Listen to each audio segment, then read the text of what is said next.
Hello guys, ఈరోజు video ఏంటిదంటే మా మమ్మీ చికెన్ ఫ్రై ఇంకా చపాతీ చేస్తుంది. చికెన్ ఫ్రై ఎట్లా చేస్తారో చూసేద్దాం. చికెన్ని మనం ఫస్ట్ ఉల్లిగడ్డలు సన్నగా కోసుకోవాలి. పొయ్యి మీద కడాయి పెట్టి నూనె వేసుకొని ఉల్లిగడ్డలు వేసుకొని పసుపు వేసుకొని కలుపుకోవాలి. దాని తర్వాత చికెన్ వేసుకోవాలి. ఇప్పుడు మనం చపాతీ ప్రాసెస్కి వెళ్ళిపోదాం. ఫస్ట్ మనం గోధుమ పిండి ఎంత కావాలో అంత వేసుకోండి. దాని తర్వాత నీళ్ళు వేసుకొని మంచిగా పిసుకోండి. సరేనా? ఇట్లా మెత్తగా పిసుకోండి. 5 minutes పక్కన ఉంచుకోండి. 5 minutes పక్కన ఉంచుకుంటే ఏమవుతుంది అంటే చపాతీ మనకి స్మూత్గా వస్తాయి, మంచిగా వస్తాయి. మనకి ఎక్కువ ఆనియన్స్ రెడ్ చేసుకోవాల్సిన అవసరం లేదు, ఎందుకంటే చికెన్ ఫ్రై కాబట్టి మనం గోల్డెన్ కలర్లో చేసుకోవాలి.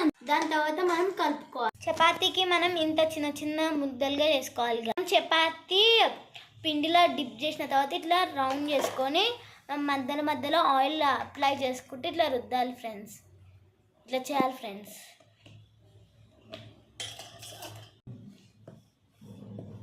ఇట్లా చేస్తుంది గాయస్ మా మమ్మీ రొట్టె. మనము చిన్న మంట మీద పెట్టి మనం చికెన్ కలుపుకుంటుంటే ఇట్లా రెడ్ కలర్ లాగా అవుతుంది గాయస్. మనం ప్యాన్ పెట్టుకోవాలి గాయస్ పొయ్యి మీద. మనం చికెన్ ఇట్లా కలుపుకుంటూ ఉండాలి గాయస్, చిన్న పొయ్యి మీద రెడ్గా అయ్యే వరకు. మనం ఇట్లా చపాతీ ఇట్లా కాల్చుకోవాలి ఫ్రెండ్స్.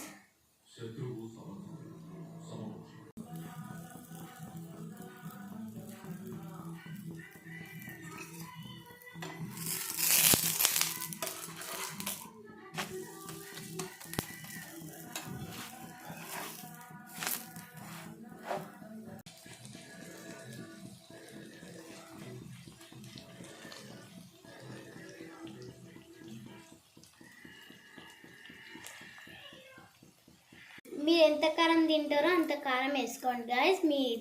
మీ టేస్ట్కి మేమైతే ఇంత కారం వేసుకుంటాం. తగినంత ఉప్పు గాయస్. కొత్తిమీర వేసుకోవాలి గాయస్.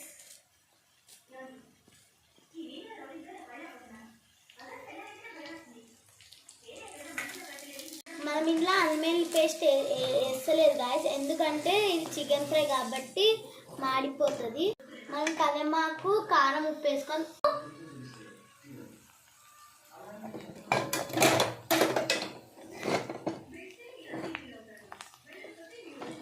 ఇట్లా రెడ్ అయ్యేటట్టు కలుపుకోవాలి ఫ్రెండ్స్.